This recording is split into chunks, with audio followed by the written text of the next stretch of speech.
I'm very happy to introduce our third speaker today, Dr. Susan Jaffe. We're first. Almost up. Almost, okay. About the doctor. Susan has just recently defended her PhD dissertation, which was carried out under the supervision of Professor John Walters. And today she'll be talking about family language policy and ethno-linguistic identity in multicultural communities.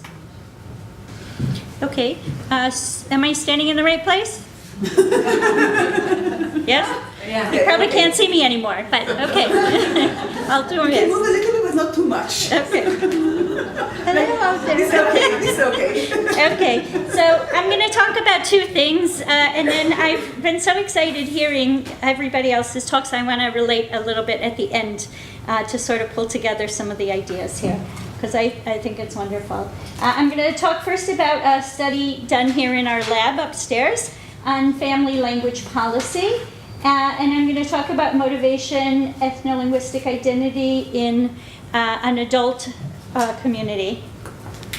For the family language policy study that I'm reporting on, we looked at the relationship between Russian-speaking parents' policies and how it was received by their children.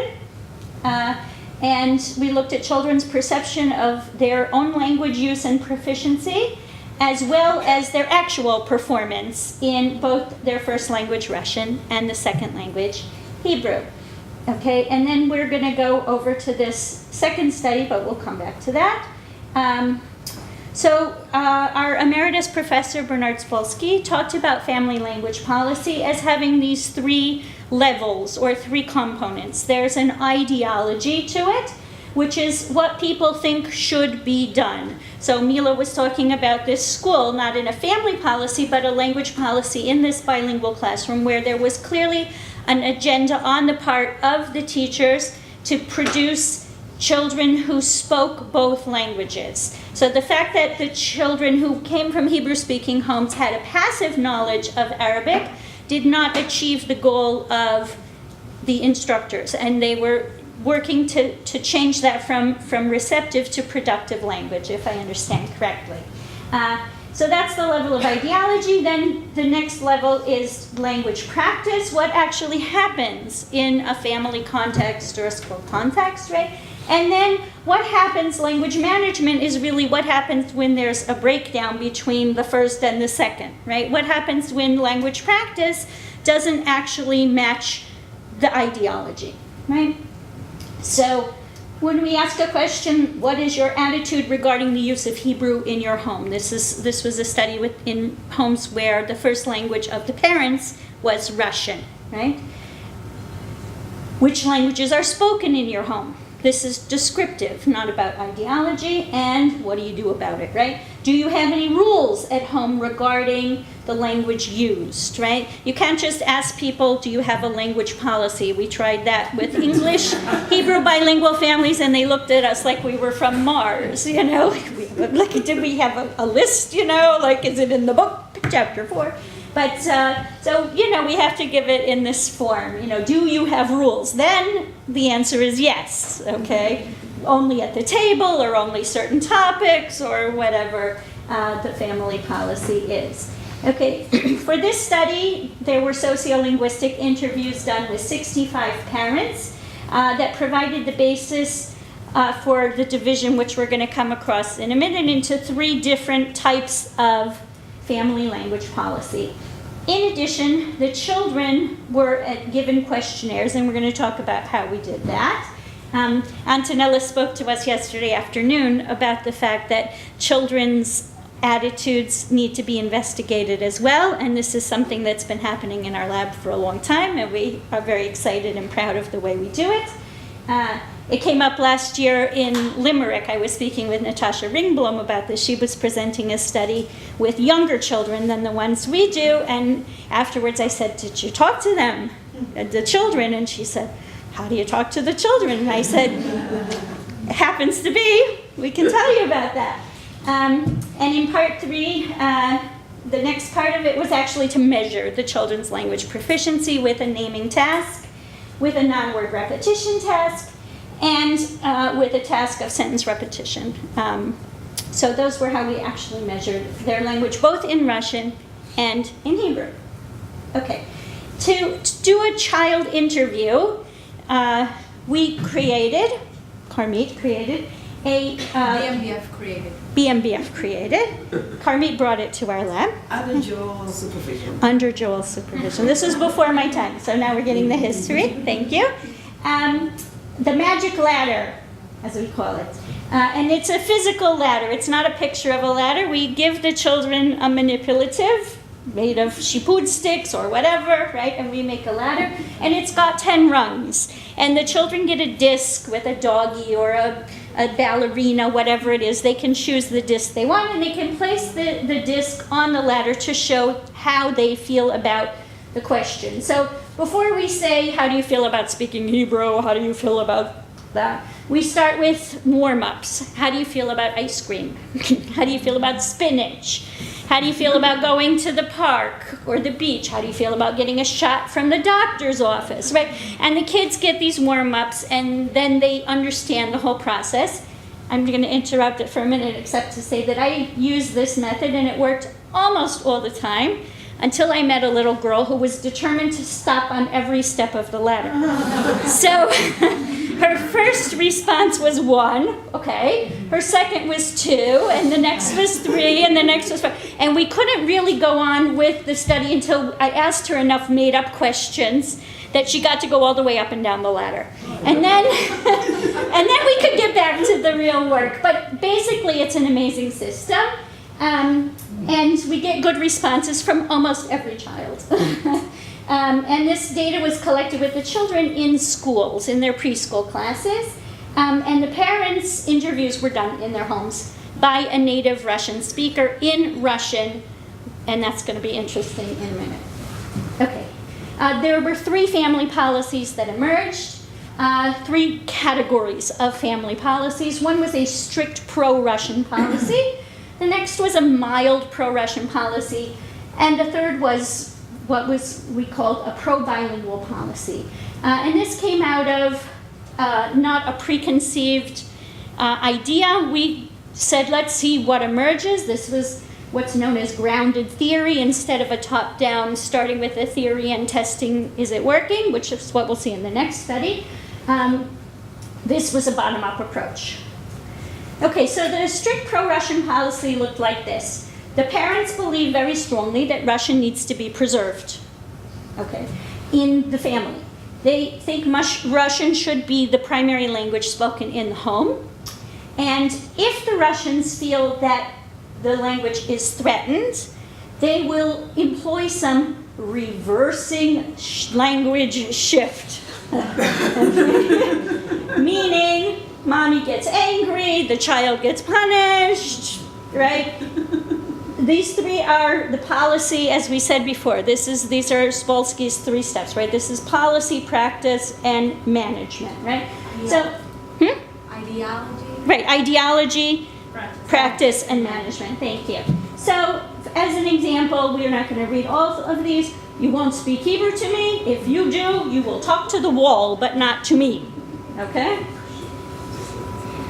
The mild pro-Russian policy, the ideology was also that parents think that the Russian should be preserved. But they do not forbid the use of Hebrew in the home. And if Hebrew is encouraged, it's in very specific ways for instrumental purposes, not for tapping into emotion or for doing the work of the family, dynamics. For example, maybe teaching literacy, letting children learn the letters of the alphabet, how to write their name. These are children that are approximately age 6, right? Pre-literate, but getting ready to start learning. And here's a quote: "I'm trying to speak Russian, as I don't want him to lose Russian, but no policy. I don't want it to be bekoach, and it should be lizrom." Now, what's lovely about this parent code switched into Hebrew, for those here who don't know Hebrew, right? She's advocating, or he's advocating, a pro-Russian policy, and speaking to another L1 Russian speaker, and in the process code switching into Hebrew. So, and the third, the pro-bilingual policy, the ideology, thinks that Russian and Hebrew bilingualism should be developed. The practice, investing in both languages and exposing the child to different environments. And the parents may code switch at home. There isn't really a need for a management policy with this ideology. And here's a quote, in our home, both languages are used. It doesn't matter which. It's more important to carry the message across than the language that it's being delivered in, right? Okay, now, these are the scores on the naming task, the non-word repetition task, which looks at phonological awareness, and the sentence repetition task, which focused on morphosyntax. And what we see, and I'm not allowed to go away, but what we see, if you point over there. There's a pointer then. This lights it up? Yeah? Woo! Okay, great. So what we see in this arrow here, the stars mean that these were statistically significant. And what this arrow means is that as the policy relaxed on the use of Hebrew in the home, the Russian vocabulary went down. Okay? They were getting less Russian and they knew less Russian words. Right? The cross arrow here is that the Hebrew went up, right? Because if they weren't speaking Russian in the house, they were speaking Hebrew. In terms of phonological awareness here, there was no impact on their Russian phonological awareness, but on Hebrew, the more that Russian was emphasized and Hebrew was discouraged, the worse their Hebrew phonological awareness. And so morphosyntax, when we looked at the sentence repetition task, we see that with the Hebrew, we see that the stronger the policy with Russian, we see that over here with the Russian syntax, here, how did I put it? The stronger the family language policy, the weaker the Hebrew morphosyntax was. Just about the morphosyntax? Yeah. There is, in terms of all language policy groups, in whichever case, the children do better in Hebrew than in Russian, no matter what. Right. Which is interesting to relate to the experience in the GAN as well. Sorry, the phonology is a non-word repetition task, not phonological awareness, right? Right, it's a non-word repetition task. Correct. Yes. Okay, now this is a different study which wasn't specifically aimed at talking about language policy, but I'm going to relate it at the end, which was my dissertation research, which was looking at how motivation, identity, and second language proficiency all related to one another. Okay, and we're not going to talk about all of it. There was a questionnaire which the study design used mixed methods, a questionnaire and an interview, which elicited narratives which were analyzed. Okay, the questionnaire had a motivation section, which we're going to talk about, and an identity section and proficiency sections, which we're not going to talk about. Okay, the motivation section was based on a theory by Zoltan Dornier called the L2 motivational self theory, which says that the motivation construct has three components: an ideal self, an ought-to self, and an L2 learning experience self. Okay, the ideal self section of the model is internally driven. It's about saying something like, the person I would like to be. If that person speaks a second language well, then I'm going to be motivated to work on my proficiency. And the idea behind that is that people want to reduce the gap between their ideal selves, the person they want to be, and the person they actually are. The ought-to self is an externally driven section of the model. I need to be proficient in my second language in order to avoid negative experiences like shame or embarrassment. People won't respect me, people will make fun of me, etc. Okay. And the learning experience, if the learning experience is positive, it motivates me to strive for higher proficiency. This is in effect an internal response to an external phenomenon. Okay, the narratives were recorded with 55 of the 300 participants. Tell me a story about you when you emigrated to Israel. The story was in Hebrew. They were analyzed for complexity, accuracy, and fluency.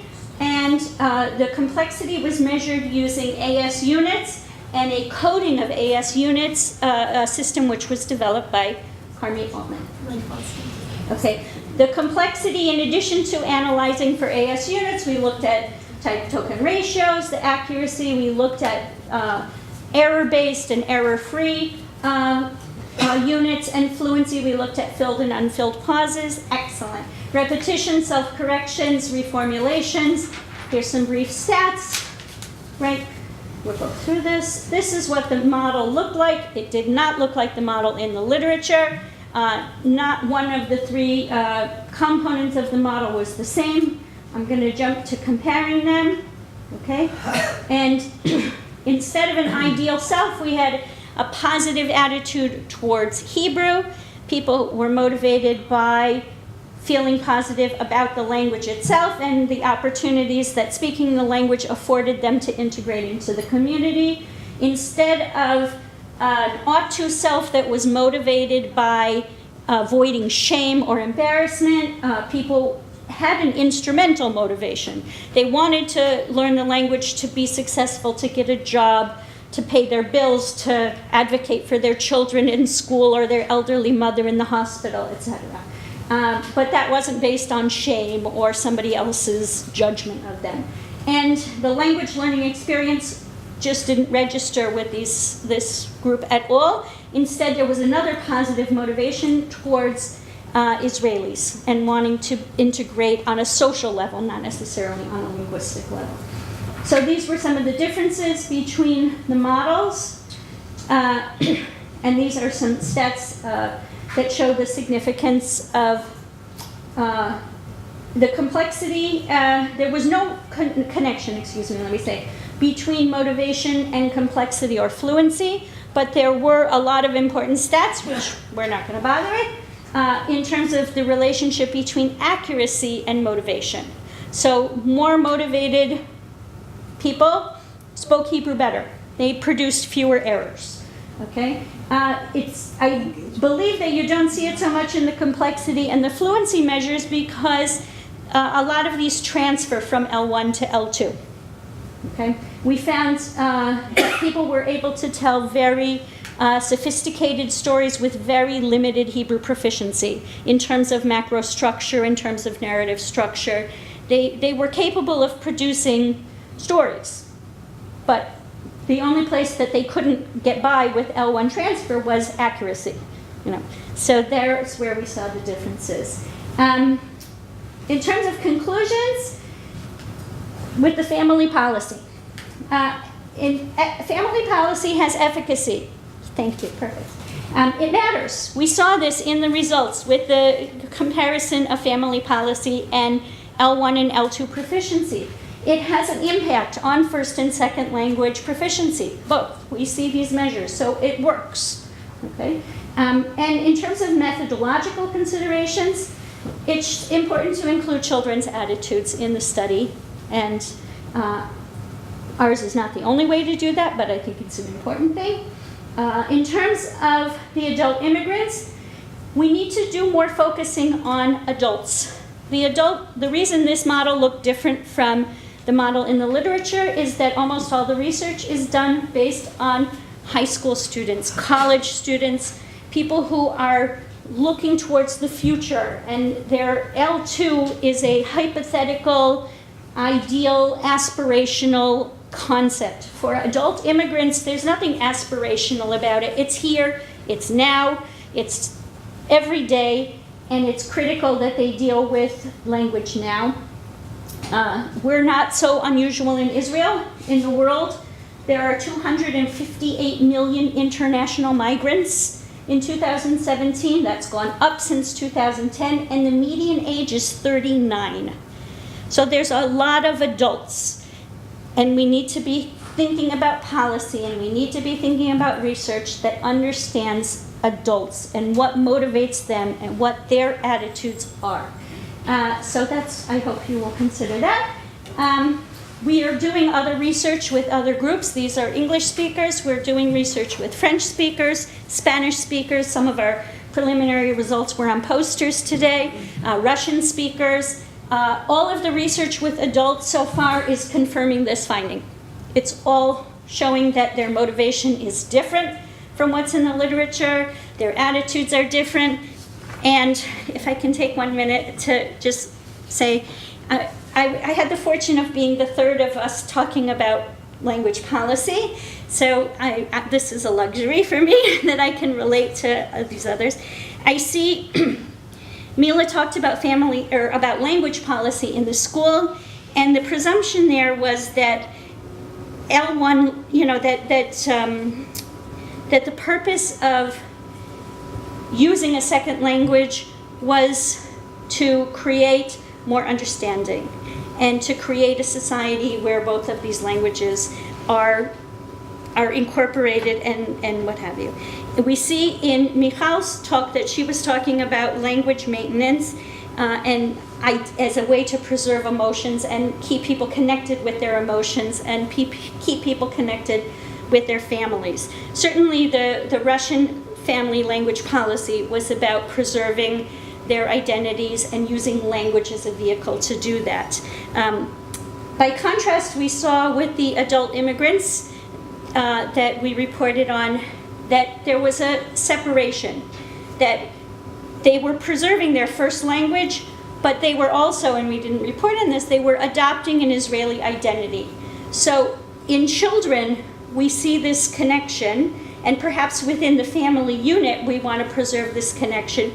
But again, when we're talking about adult immigrants, it's not necessarily the case that language and identity are going to be as linked as they were before. So anyway, those are my thoughts. Thank you very much.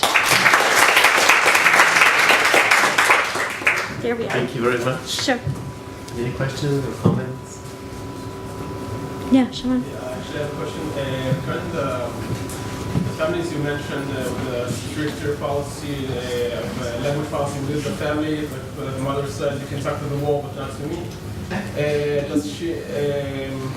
Does the policy affect speaking Russian or Hebrew to all family members, like as it siblings, grandparents, or just the parents where they can actually enforce it in real time? Well, the response there was you can talk to me. I mean, that was about a parent-child interaction. Yeah. It's, you see the fact that the child is speaking Hebrew to the mother means at some level that the child is rejecting this policy. And it reminded me, as Mila was talking, of these results that the teachers in this preschool are trying to impose a policy, and the children are pushing back. They're not necessarily arguing with the teachers, in a direct confrontational way, but even in this clip, it took a long time with this teacher constantly prompting in Arabic before the children switched from responding from Hebrew to Arabic. That's a rejection. That's a struggle there. There's a linguistic conflict going on there. Yeah. And in this quote that we had here, there's also a linguistic conflict going on. Yeah, you want to say something? It's the fact that there are others besides the parent is an issue we're dealing with now, because we want to look at the connections with the siblings, and we also want to talk about the grandmother effect, because there is a grandmother there in some of the cases, and we want to see how this dynamic works out. We hope to have something. My question is here. more if you saw the mother in this case, or the parents in general, do they inflict the same rules when children speak to each other? Did you observe it at all, or did you? I can't answer that question. Yeah, Sharon, what do you want to say? There were no observations. This is based On interviews. 78 interviews with Jana, Right. and no observations. Right. Sharon? Yeah, I just want to make a comment. You were tying together the talks, and I had the feeling that I already mentioned it once, but I'll say it again, that you were talking about the motivation of the adults to acquire the language as something that helps them do better. Mm-hmm. And Mila, what she was showing was she was about engagement. What she was calling engagement is exactly creating some motivation for the children, because you can expose people to a language as long as you want, but if they are not interested in acquiring that language, they're not going to acquire it. If they're not motivated, they will not acquire it. And in the home, when we talk about the family language policy, she does not want to talk to them, they will not talk to her, it's okay. Right. You've got to engage, the motivation seems to be a major factor in making the acquisition of both languages, whether it's maintenance or whether it's the second language work. So it was Right. a nice time between the talks. Yeah, yes. Mila. So thank you for summarizing and thank you for it's very interesting. Thank you. Thank you. As a person who belongs to this generation, it's very difficult for me to decontextualize myself from this discussion. So I brought up, as you know, to bilingual and struggled in my family language policy interest and promotion of this domain is based on my personal experience as a mother who struggled to bring up two bilingual children who are now one 25 and another one is 20 and who are both Israeli born. So it appears that I brought up my first child 1 month after immigration. And I actually went all this way by myself and experienced it. My question is, we are talking about different generations. We are the first generation. And what are your parents, because things change. I'm not sure that my children, with their more or less good level of Russian, are going to transmit Russian to the third generation. Right. And they are also very changeable during their lifespan. Their stories and their narratives and their life experience changes. So if I'm going to describe it 10 years ago, it was one picture. Today it's another picture. After the army service, it's completely changed. Or during the army service, at adolescent period, before the adolescent period, it's a lifelong change process.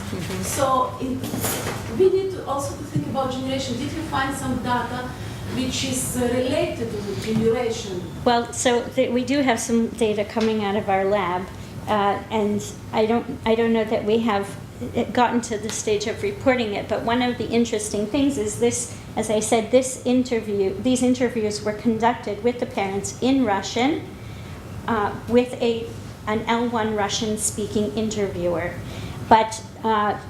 What generation of parents are they? Generation half, because parents Right. whose children are now 6 years old, Right. they arrived at the 10th. Right. Right.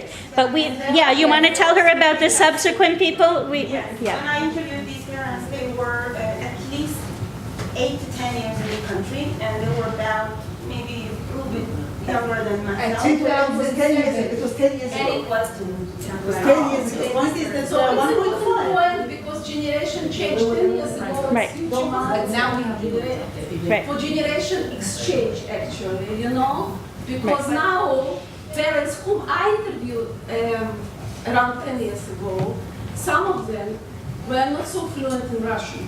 It was much more easy for them to communicate with me in Hebrew. And That's exactly what. That's That's exactly what we found. So Yes. now also question of generation, and we need to take it into account. Right. Also changes. If you're going to look at adolescents Right. who were born 20 years ago, 25 years ago, as a first generation kids, maybe amazing study, Yeah. maybe PhD idea, their life story, how they proceed, how they experience their life story, how they think retrospectively about their family language policy, which Right. is actually not so examined. Right. Well, and Sharon's question was also gets to this another dynamic of this, which is who are we talking about? Not Sharon Armonlot, I'm Sharon Maident. Which is, who are we talking about? Are we talking about children speaking to their siblings? Are we talking about children speaking to the parents? Are we talking about Bubby, right? Because she does not speak Hebrew, not after 5 years and not after 10 years. So as long as she is a part of their lives, there's a need in order to maintain the connection in the family between the generations. And Michal put up this lovely quote about, this girl who says, my grandmother asked for socks and I'm playing with the boiler. It's a total breakdown in communication, and the girl regrets that she doesn't have the language skills to both take care of her grandmother, but also to have that relationship with her.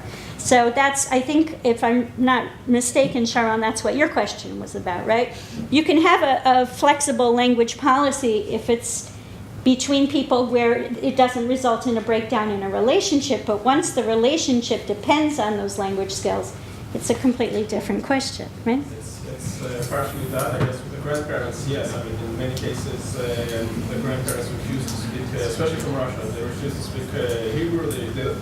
Maybe not refuse to, but they don't learn it as well. They stick Exactly. to Russian. You're going to want to But kind of... with the siblings, you have less control. I mean, most of the majority of the time spent together with the siblings, you have them unsupervised by the parents, and also the grandparents might have like a different policy for them that would allow them to speak in Hebrew with one another, regardless of their parents' wishes.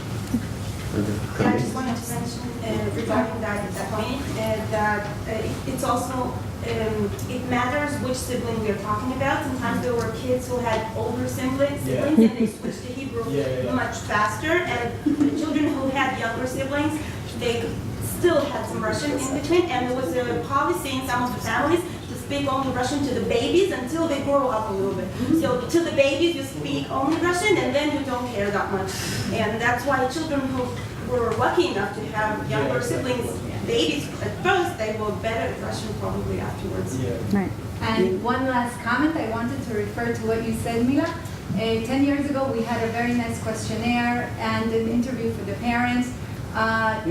In Russian, and we came in 2014 to conduct the study, Russian Hebrew kids. We came with the Russian questionnaire, and the parents started WhatsApping in Hebrew, saying, no, we can't have a Russian questionnaire, we want a Hebrew version. So we got a Hebrew version. The Russian questionnaire is very nice in a nice file. We're using the Hebrew questionnaire because we have to adapt. Get the information. Yeah. So just methodologically, you see the Very difference. changeable. 10 years is huge amount of time. Indeed, change of generations, so we need to be very sensitive. Whom we are going in what language and when. What obvious. Okay. Thank you very much.